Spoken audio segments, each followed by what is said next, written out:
Ben, boa tarde a todos e a todas. Vamos dar comezo a esta sesión extraordinaria e urxente do Pleno da Corporación correspondente ao luns 10 de febreiro de 2025. O primeiro punto é a ratificación da urxencia da celebración do Pleno. Votos a favor da mesma. Reacción común, Partido Popular e BNG. Abstencións, votos en contra, Partido Socialista. O segundo punto é a aprobación da conta xeral de 2023. O expediente da Conta Xeral do Consello de Rianxo 2023 consta elaborado de acordo coas normas incluídas na orde polo que se aproba a instrución do modelo normal de contabilidade local que comezou a aplicarse na contabilidade deste mesmo ano. A Intervención Municipal emitiu o seu informe a este documento o 7 de xaneiro do 2025. O 13 de xaneiro tivo lugar a Comisión Especial de Contas que ditaminou favorablemente a Conta Xeral. E o día 15 publicouse no Boletín Oficial da Provincia o anuncio de exposición pública da mesma, data a partir da cal se iniciou o período de exposición pública de 15 días hábiles para a presentación de reclamacións, reparos ou outro tipo de enmendas á mesma. O día 5 de febreiro rematou o período de exposición pública sin que se presentasen alegacións, de acordo co certificado da Secretaría do día 6 de febreiro, polo que non é preciso un novo ditame da Comisión Especial de Contas. Por lo tanto, o trámite seguinte é o da súa aprobación plenaria, segundo o artículo 212.4 do texto refundido da Lei de Facendas Locais, co fin de que se remita ao órgano de control externo o máis axiña posible. Por tanto, o que se propón nesta sesión é aprobar a conta xeral correspondente ao exercicio 2023 do Consello de Rianxo nos termos e coa documentación que consta no expediente. Abrimos un turno de intervencións. BNG. Moitas grazas e moi boa tarde a todos e a todas.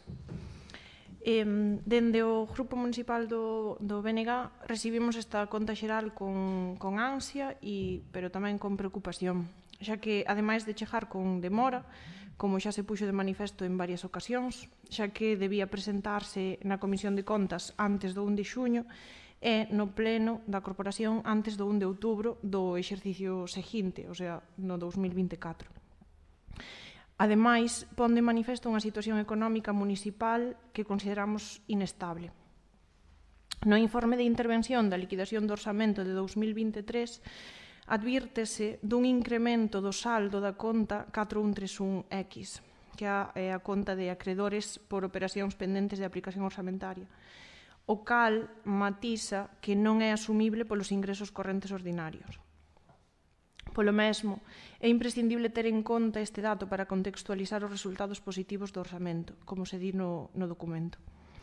Dende o Grupo Municipal do BNG entendemos a gravidade da situación económica do Concello de Rianxo, que está afectada por un gasto sen aplicación orzamentaria de cerca de 1 millón de euros.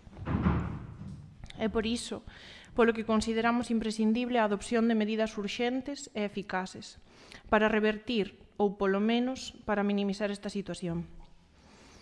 Así mesmo, entendemos que esta situación podía preverse e debían terse posto en marcha accións con prontitude.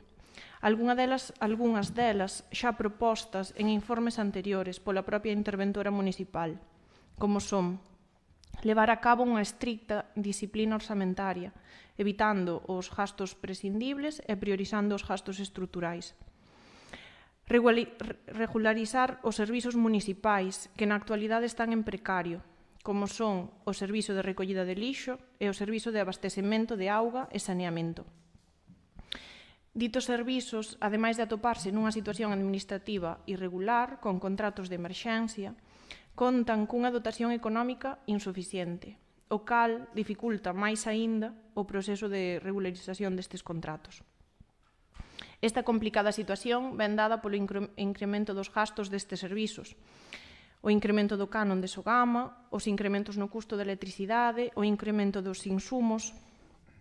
Polo tanto, e tal e como se destaca no informe de intervención, non é suficiente con reorganizar as partidas do orzamento, senón que hai que dotar aos servizos con máis recursos directos e estables. Esta inestabilidade na situación económica do Concello provoca debilidade orzamentaria, inseguridade e dificulta o correcto funcionamento da xestión diaria municipal.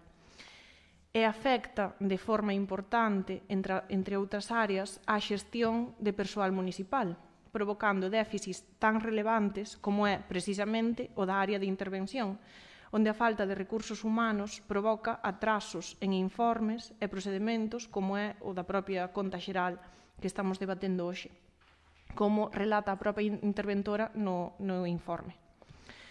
Unha vez máis, nós entendemos a gravidade destas circunstancias, mais esperamos medidas que aborden a problemática e que non perpetúen esta situación. Polo tanto, dende o BNG, descoñecemos as medidas adoptadas ou planificadas para resolver a situación descrita, no tocante á auga, ao lixo e ao persoal, principalmente.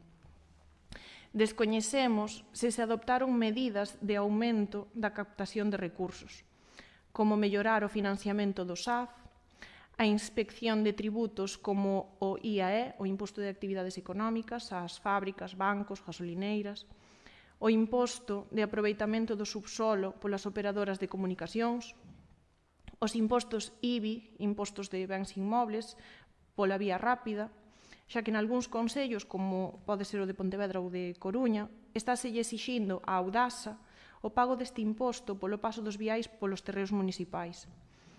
Polo tanto, descoñecemos se teñen feito xestións para exixir o cobro do IBI pola autovía do Barbanza, xestionada polo grupo SACIR, que ten a sede en Madrid. Descoñecemos cal é a situación da operación de cambio de xestión eléctrica municipal a Iberdrola, a cal se anunciou como un vantaxoso cambio que iba a supoñer un gran aforro para o Concello, a pesar das dúbidas que dende este grupo municipal se expresaron. Finalmente, consideramos moi grave e irresponsable que no lugar de primeiro tentar acometer todas as medidas posibles, as que anteriormente se citan, ou outras semellantes para solucionar esta deficitaria situación económica, antes de exixirlle ás grandes empresas con recursos de abondo para afrontar pagos de impostos que así o fajan, se proceda a demandar dos veciños e veciñas o pago dunha taxa de garaxes, industrias, talleres e similares con carácter retroactivo, cunha suma total de máis de 300 euros. Entendemos esta operación como un abuso e unha falta de respeto cara aos veciños e veciñas de Rianxo, que non son responsables de que non se estivese efectuando o cobro de dito imposto, nin son responsables dos atrasos deste pagamento. Polo mesmo, exiximos que se cancele este imposto, que vai á comisión e se decida que facer. Tamén consideramos moi grave que o propio presidente da corporación admitise que descoñecía a necesidade de aprobar a Conta Xeral para optar a determinadas subvencións. En conclusión, dende o BNG imos apoiar esta proposta da Conta Xeral do exercicio 2023 por responsabilidade, mais pedimos e exiximos que o Goberno elabore unhas medidas económicas concretas e efectivas para mellorar a situación económica do Concello, con principal urxencia no tocante á xestión da auga, do lixo e do persoal, como así o recomenda e o propón a interventora municipal. E exiximos tamén que se cancele o cobro do imposto de carruaxes e que se aborde o asunto na comisión correspondente. Moitas gracias. Moi ben, moitas gracias. Ten a palabra o Partido Popular. Moitas gracias. Boas tardes a todos e a todas. Bueno, segundo se regula no artigo 212 do texto refundido da Lei Reguladora das Facendas Locais, as contas das entidades locais do Ayuntamento deberían ser rendidas polo seu presidente antes do 15 de maio do exercicio seguinte, cousa que non se cumpleu. Antes do 1 de xuño debe ser sometido a información especial de contas, que tampouco se cumpriu neste caso. E despois posta a exposición pública durante 15 días. E despois a presentación a pleno da corporación para aprobación antes do 1 de outubro, que tampouco se está cumplindo. Entendemos que ante un novo cambio de goberno a mediados do 2023 e debido á falta de recursos persoais e laborais do departamento responsable, Intervención Municipal, da redacción desta conta xeral, o PP de Rianxo será comprensible coas datas de presentación do mesmo, pero non así coas futuras contas que se presenten. As futuras contas xerais deberán estar presentadas en tempo e forma ao pleno desta corporación. Somos conscientes, dende o PP de Rianxo, que a non aprobación da conta poría reparos a unha serie de captación de fondos procedentes de diversas subvencións ás que aspira este Concello. Así mesmo, e debido a que parte do resultado desta conta ven xerado por actuacións do equipo de goberno saínte e sin capacidade de emenda polo equipo de goberno actual, daremos un voto de aprobación para estas contas do 2023. Isto non quita que as vindeiras contas sexan presentadas en tempo e forma, como xa comentamos, e arroxen un resultado máis positivo para as arcas municipais e, con elo, unha mellor prestación dos servicios aos nosos veciños. Moitas gracias. Momento, grazas. Partido Socialista. Grazas, señor alcalde. Boa tarde a todos e a todas as presentes e as persoas que tamén nos ven dende as súas casas. Nos sorpréndenos tanta explicación do Partido Popular hoxe, co beneplácito que tuvemos hai casi un mes naquela aprobación inicial que casi, non houve ninguna exposición ao respecto. Nos alegra de que sexamos exixentes a partir deste momento, e nos gustaría tamén que se explicara un poquinho máis cando se fai alusión aos gobernos saíntes, en que sentido o goberno saínte deixou unha débeda. O que vemos é que o goberno saínte lle deixou 2 millóns de euros en licitacións, que é o que están facendo. Supoño que dependerá un poquinho da perspectiva e dos ollos que se miran. Nos somos optimistas en ese aspecto. Confiamos no persoal do Concello en que poña rigor na xestión administrativa, de que seamos un poquinho máis insistentes nese traballo de fiscalización, e lle temos que exixir ao Goberno o que vimos facendo ao longo destos meses, que é rigor, non só de palabra nin decilo en prensa. Eso sí que sería demagóxico pola súa parte. A aprobación hoxe desta conta 2023 indica o fracaso rotundo e absoluto do orzamento 2024. E o explicamos. Vendo un poquinho a situación do orzamento e como se deriva e que gastos fixo o Concello en 2023, e vendo as partidas que están presupostadas en 2024, xa o vimos manifestando desde hai, creo que vai haber un ano agora, como é posible que se aprobara un orzamento cando sabemos que en 2023, según as palabras do alcalde, e nos gustaría tamén que nos explicara esa cuantía, porque nós non temos coñecemento dese importe, de que se gastou en servicio de iluminación 790.000 euros. Comentou no pleno anterior o señor alcalde. Nos os datos que temos da conta que se nos remiteu nos sale en torno a 505.000. Adiantaba o señor alcalde tamén que en 2024 se facía un gasto de 490.000, entón non vemos que haxa tanto aforro. Pero máis alá do aforro, o enfoque non é cuestión de que aforremos máis ou menos.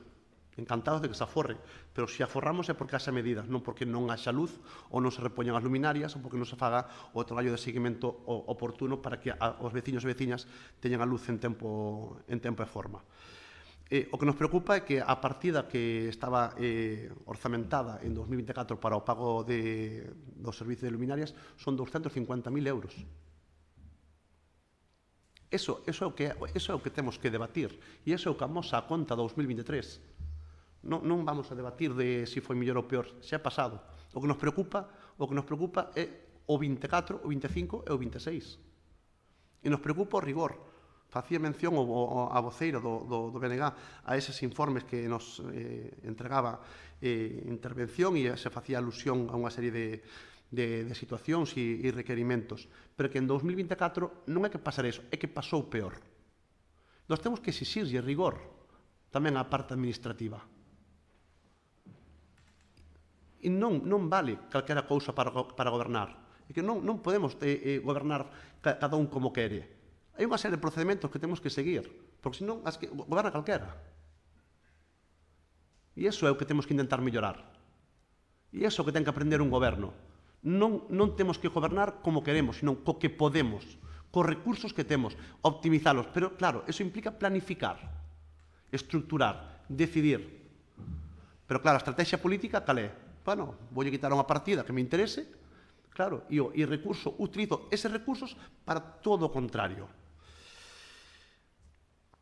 Que pode pasar?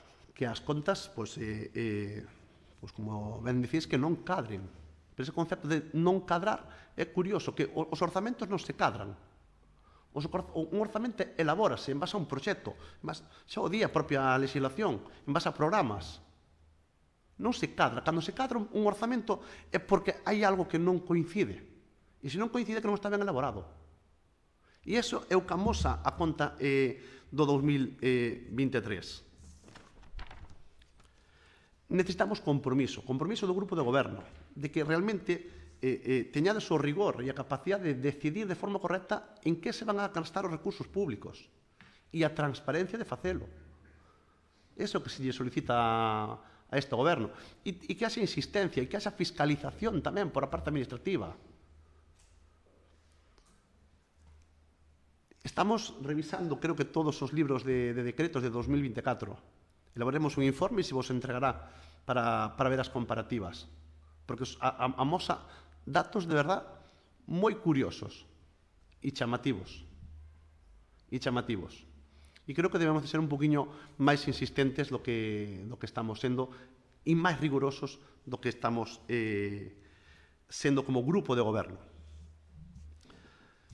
Nós non podemos aprobar esta conta. Creemos que o traballo ten que ser outro, que o rigor ten que ser outro e se os informes están feitos aí é para seguilos e aplicados. Por menos co compromiso de que se ejecuten. Non íbamos a vir hoxe ao pleno, señor Bustelo. Non íbamos a presentarnos hoxe en pleno.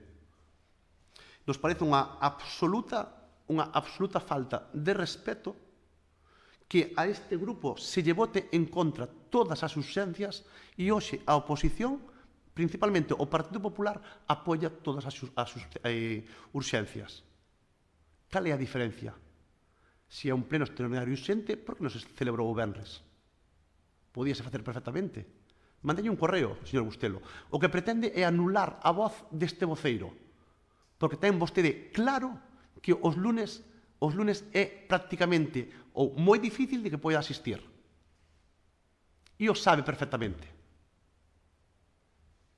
Rógolle que recapacite e que pense que cando vostede fai unhas declaracións e as escribe e fala de que é o momento de eliminar as diferencias, díxenlle outro día, o Partido Socialista vai estar sempre aí ao carón, sempre que haxa vontade real.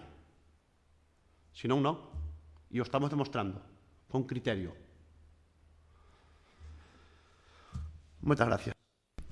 Moitas gracias. Reunión en común. Grazas, señor alcalde. Boas tardes a todos e a todas. Ben, é certo, tal e como se comentou con anterioridade, que a conta xeral se debería ter traído con anterioridade á sesión plenaria para a súa aprobación. Pero, como ben é sabido por todos, tal e como se expuxo en comisión informativa, foi completamente imposible. Tras ditaminarse favorablemente pola Comisión Especial de Contas o pasado 13 de xaneiro e non recibir ningunha alegación tras o período de exposición pública, entendemos que, para continuar coa súa tramitación, os concelleiros e as concelleiras do Grupo Municipal de Rianxo en Común debemos votar a favor. Moi ben, moitas grazas. Acabamos de asistir a un feito inaudito, creo, non? Quero dicir, hai que ter suficientemente cuajo para vir aquí ao pleno da corporación, no que estamos 17 persoas, 4 grupos municipais representando a unha serie de veciños e veciños, atribuirse o protagonismo absoluto de todas as decisións que este goberno toma, porque, por suposto, cando eu penso no meu día a día, cando convoco os plenos, que teño potestade para facelo, cando fago unha serie de cousas, continuamente estou pensando no voceiro do Partido Socialista. Continuamente.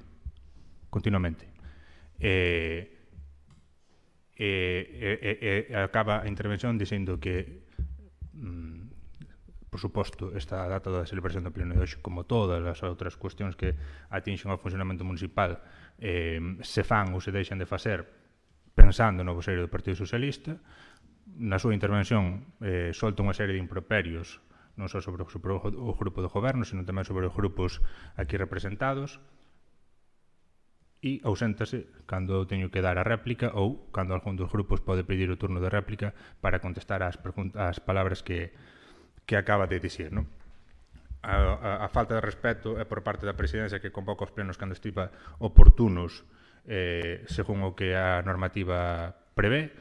Por certo, sempre, e ademais foi e seguirá sendo unha línea vermella sempre que poida ser posible. Nunca convocamos plenos para horario laboral, sempre os plenos todos que se celebraron foron a partir, polo menos, das 7 da tarde, e iso vai supoñer que unhas veces poidan vir unhas persoas, outras veces non poidan vir outras, etc. Os plenos ordinarios están fixados, os extraordinarios non, e son cando a presidencia o decide. Neste caso, incluso, unha persoa do noso grupo non pode asistir por motivos laborais, cando, ademais, a normativa prevé que calquera persoa pode ausentarse do seu posto de traballo para asistir como representante político, que representante público, a calquera órgano no que ten acta, non? Pero, independentemente deso, os plenos póñense sempre en horario non laboral para facilitar a participación de todas as persoas que aquí estamos representadas, ou que aquí estamos exercendo a representación, mellor dito. Entón, atribuir falta de respeto a facer iso conforme di a normativa, atribuíndose, pois iso, o protagonismo de todo canto ten que ver no funcionamento municipal, e despois ter o pouco respeto de asistir á réplica tanto da presidencia como de algún outro grupo se quixera dala, bueno, é inaudito e define perfectamente pois esa afán de protagonismo, de ser continuamente os centros de atención que bueno, ademais, se eu señalar eu solo, pois eu creo que se me podría dicir que estaba equivocado, pero aquí, ademais, está generalizado, non? Esa consideración. Entón, tiñan un par de cuestións que facer sobre a intervención. Entendo que para non ter a quen facerllas, pois máis aforrarei, e continuamos co debate. Porque, ademais, do que hai que falar, eu creo que é do importante, non unha serie de cousas que se sacaban aquí que pouco teñen que ver co que os estamos debatindo, comparando o orçamento 2024 que acontecirá do ano 23. Partindo desa premisa, a poucas conclusións fiables se poden chegar. A conta do ano 23 obedece, en todo caso, ao orçamento que daquela estaba en vigor, que é o orçamento 21. Dificilmente podemos comparar un documento que fai balance dun exercicio orzamentario a partir de outro documento que fai referencia a un exercicio distinto. Entón, é como comparar churas con merinas, e a partir de aí, pois, insisto, tampouco como non interesa cal é a réplica, pois a forma. En relación aos outros grupos, nomeadamente o BNG, porque, ademais, sinceramente, coincido plenamente coa análisis que a voseira facía da situación económica que temos diante nós. É unha situación que non é nova, pero é que temos de hoxe, é que a nós como goberno e ao conxunto da corporación ten que afrontar, non? Consigo plenamente no análise que se fai e nos medos que ese análisis pode supoñer, que son, pois, efectivamente, estamos ou levamos moitos anos coa espada de Damocles encima da nosa en canto a cadrar gasto corrente con ingresos correntes. Esa é a situación que temos que afrontar, que hasta ahora non se afrontou, nin por parte de gobernos anteriores, nin tampouco durante estes 2 anos que nos levamos, e é o reto futuro que temos, cadrar gasto corrente con ingreso corrente. Que eso non sea así motiva, pois, efectivamente, que teñamos que destinar parte dos ingresos extraordinarios a gasto corrente, como vimos de facer co POS ou con outros que temos durante o ano, non? E esa é unha situación que teríamos que tratar de evitar a maior brevedade posible. En que se traduce? Bueno, en aumentar os ingresos correntes vía tasas ou vía outros ingresos inmediatos que nos permitían, algúns mencionábanse, podemos estar de acordo, outros non. E non de acordo, por suposto, hai aceptando o análisis, non estou de acordo nas conclusións que se extraen sobre o noso traballo, porque é certo que podemos diferir en canto ás velocidades, pero creo que nese camiño para atallar esa situación da que falamos hai pasos que se foron dando. Eu creo que iso que é importante destacar, non? É dicir, o primeiro, cando falamos desta conta da liquidación do ano 23, falamos creo que falaba da cifra de 1 millón, estaban falando de máis de 1 millón de gastos sin dotación orzamentaria. O feito de dotarnos dun orzamento é o primeiro que nos permite evitar esa situación, ou polo menos ir dando os pasos para tratar de evitar esa situación. E iso fixose o verán pasado con ese orçamento, non?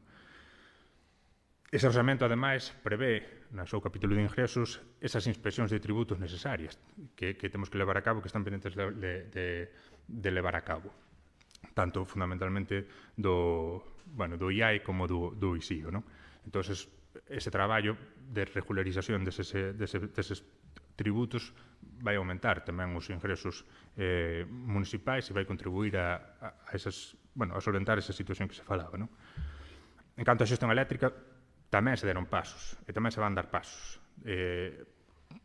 Comentaba outro día, e volvo a comentalo, do ano 23 ao ano 24, houve un aforro importante, non só de alumeado público, senón en xeral de suministro eléctrico, un aforro de en torno aos 300.000 euros, non? Ese aforro consíguese en parte tendo dedicación a supervisión das facturas, dos contratos, das potencias, etc. Un traballo que se ven levando a cabo dentro da Consellería de Obras con moito esforzo e que está dando resultados. Imos seguir nesa línea, buscando ese aforro con eses axustes, pero tamén tomando outra serie de medidas, dando continuidade á actuación de cambio de luminarias que no seu día se fixo, aumentando as luminarias cunha tecnoloxía que nos permite ser máis eficientes, non? E que iso contribúe tamén a un aforro no futuro. Temos que avanzar tamén na licitación de servicios. Vímoslo dicindo desde o principio, veñese dando paso, mandáballes o puñá a disposición dos grupos non fai moito un traballo xa feito en materia de licitación do servicio de recollida do lixo. Un traballo no que se sigue avanzando para poder concluílo a maior brevedade posible. Temos agora tamén a licitación da concesión da piscina municipal, temos outros, temos o do SAF, temos o da auga, temos moitos. En calquera deles, o que ademais nos vai supoñer esa regularización de servicios non vai ser un aforro, ao contrario, vai ser aumentar o gasto corrente dunha maneira considerable. Nese que conocen, no que ten que ver coa licitación do servicio de recollida do lixo, estábamos a falar, ou prevía o estudo de viabilidade económica, multiplicar por 3 o gasto do servicio. No caso da piscina, probablemente vai a supoñer duplicar o gasto que temos a día de hoxe. Por tanto, é certo, hai que dar ese camiño, pero iso vai supoñer que todo o que veño de dizer se vai empeorar, o gasto corrente vai aumentar na licitación de servicios, entón tamén hai que prever, non? Despois saían outras cousas, pero en todo caso, insisto, somos conocedores e ademais coincido plenamente coa exposición da situación que se fai. Difiro na parte que nos toca, non? Creo que se están dando os pasos necesarios para atallar todo eso. Podemos, se cadra, como non pode ser de outra maneira, discutir sobre a velocidade deses pasos, pero creo que se están dando, non? Despois, eu creo que, por contestar simplemente a dúas cuestións que se comentaban con detalle, non? Eu creo que non en ningún momento manifestei descoñecemento sobre a importancia da conta, todo o contrario, non? Calquera, comentaba o voceiro do Partido Popular, calquera subvención ás que nos podamos presentar ao longo destes próximos meses exixe como condición necesaria que ter a conta rendida, e isto que hoxe se aprobe e se remita vai supoñer que algunhas tan importantes como o plan de camiños se poida solicitar e moi probablemente conseguir, non? Despois comentaba tamén facía referencia a un imposto en particular. Vamos a ver, podemos convocar as comisións que sean oportunas ou as reunións que sean oportunas, pero entendo que o que non podemos ou do que estamos falando é de debatir o complemento de normativas, é dicir, eu non decido anualmente que impostos se cobran e que impostos non se cobran, igual que non decido outra serie de cosas que teñen que ver co funcionamento administrativo. Aquí hai un equipo técnico que establece un calendario fiscal en base ás normativas que temos aprobadas e en base ás tasas que están fixadas, tanto de IBI como de lixo, como esta que se mencionaba, como calquera outra. Entón, en base a eso, cos recursos humanos disponibles, aplícase. Sería raro ou sería incluso peligroso que estuviéramos falando aquí de que o alcalde decide a discreción que impostos se cobran e que impostos non se cobran. Podemos falar, efectivamente, pois se hai unhas ordenanzas que compre correxir, que compre incluso eliminar, polos motivos que sean. Bueno, pode ser opinable, pero neste caso no que se está falando dunha ordenanza aprobada a finais do siglo pasado, cuxa última modificación tuvo lugar hai máis de 10 anos. Non é responsabilidade miña nin deste grupo de goberno o feito de que teñamos a día de hoxe esa ordenanza. O que si é responsabilidade miña é o cumprimento da mesma, faltaría máis. O contrario sería o perigoso, non? Entón, insisto, se non se estaba aplicando esa ou calquera outra ordenanza, efectivamente, pois, non é responsabilidade dos veciños, bueno, sería responsabilidade de quen ocupaba labores de goberno nese momento. E supoño que terá unha xustificación motivada na falta de recursos humanos ou en calquera outra cuestión. Entendo perfectamente. Pero o feito de que eso fora así non implica que non se corrixe. É dicir, temos en materia de tributos tamén pendentes regularizacións que teñen que ver con plusvalías, temos pendentes unha serie de cosas, comentaba anteriormente, temos pendente, efectivamente, regularizacións que teñen que ver co IAE, regularizacións que teñen que ver co ISIO, etcétera, etcétera. O que hai que facer é, o que está previsto nas ordenanzas e nas normativas municipales, cumplilo. Sería raro que eu elixire, non? Pois este ano non vamos revisar o IAE, seguindo o que me comentaba vostede, pero noutro sentido. Bueno, neste caso, insisto, podemos debatir e bo que fagamos sobre as ordenanzas que temos encima da mesa, que son moitas. Pero, dicir, vamos deixar o cumprimento desta ordenanza en stand-by, entendo que non é oportuno, e ademais non é competencia, non se axusta a ninguna normativa vixente, non? Outra cousa é a reformular as ordenanzas. Neso podemos incluso estar de acordo se é necesario. Nesta, ademais, que se comenta, ten unha lógica, é dicir, do que se trata é de gravar o uso do dominio público, igual que se gravan no caso de terrazas ou no caso de calquera outra cousa, o uso do dominio público con fin privativo, porque se entende que vai en perjuízo dese dominio. Entón, unha maneira de compensar. É a motivación que teñen esas ordenanzas, igual que no caso do vado ou con outros semellantes. Pero, eso, podemos debatir sobre se hai que cambiala ou non, pero non sobre se hai que deixala en stand-by o seu cumprimento. Eu creo que, ao contrario, sería perigoso que o fixera ou que tomara libremente ese tipo de decisións, non? En todo caso, quedándonos ca parte importante do debate, que era a primeira, creo que unha gran maioría do pleno da corporación comparte o análisis da situación, incluso comparte moitas dos camiños a tomar para solucionalo. Eu creo que se están dando pasos nese sentido, e máis hai que dar, e tamén confío nese momento contar con ese compromiso da corporación. Pasamos a... Sí. Bueno, non debería, pero sí. Nada, comentar que o que estabas comentando ahora de que se están dando pasos para a inspección dos tributos, para a xestión eléctrica, para a licitación dos servizos, entendemos que son pasos que hai que dar e que son necesarios, pero ao mellor non son suficientes, máis cando está dicindo que algún destes pasos, en vez de supoñer afor, van supoñer aumento de gastos. Entón, o que, cando menos este discurso é pouco tranquilizador, entón o que haberá que plantexar é máis medidas, ampliar estas medidas ou melloralas. E en canto ao que falaba do cobro do imposto, da aplicación da ordenanza, en ningún momento dixamos que non haxa que cobralo, que non haxa que efectuar este cobro.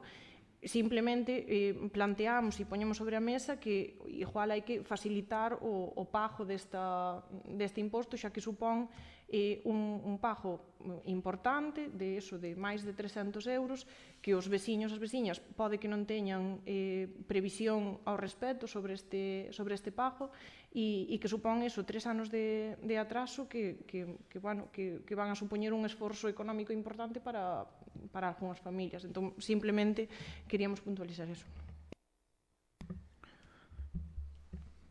Bueno, esta parte final creo que podemos continuar o debate noutro momento. En todo caso, tanto este como calquera outro imposto hai a posibilidade de fraccionamento. Xunta de Goberno reconócense habitualmente fraccionamentos de quen os solicita, pero ten que ser solicitado de oficio, non se poden efectuar ese tipo de fraccionamentos de ese do IBI ou de calquera outro imposto municipal, non?